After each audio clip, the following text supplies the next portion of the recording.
Balewur Wari Sumitra Tanoyo para anret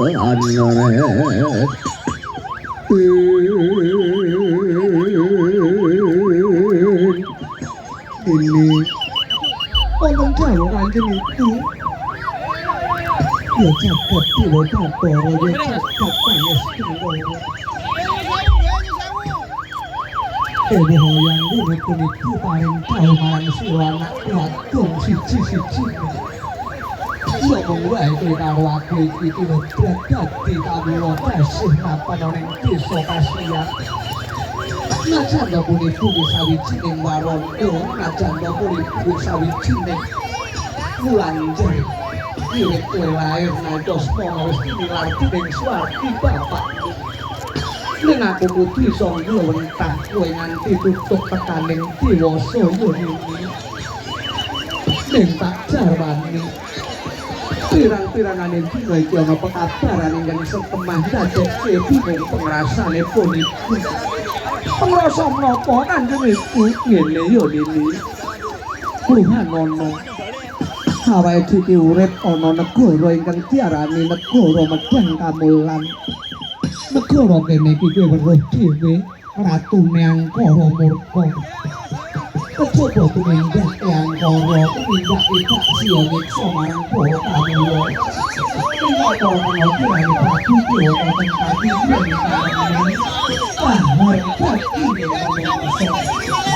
sampun lakukan telu dosa harus bisa kawula tasih tinggal Prabu Sang Kikilir kudu asung manungsa siji kanggo tadah dahare Kanjeng Singgung.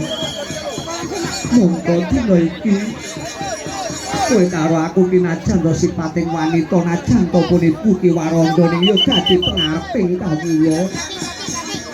Puniku nampa pekabaran kula warga agung utawa desa kasihan kudu asong wujuding manungsa siji kanggo dahare Kanjeng Singgung iki.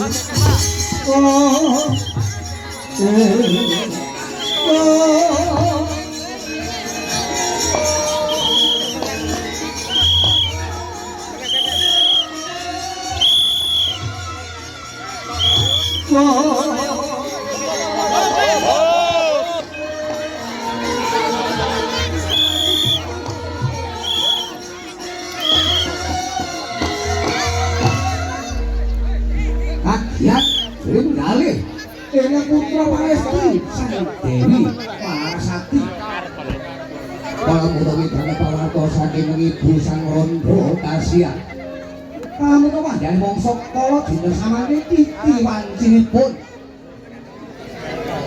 kene ngatur wujuding bedahar rupa menungso kanggo Sang Prabu Dewata Tengkar kajatah ana ing desa Kasia Ora tinggali Sang Dewi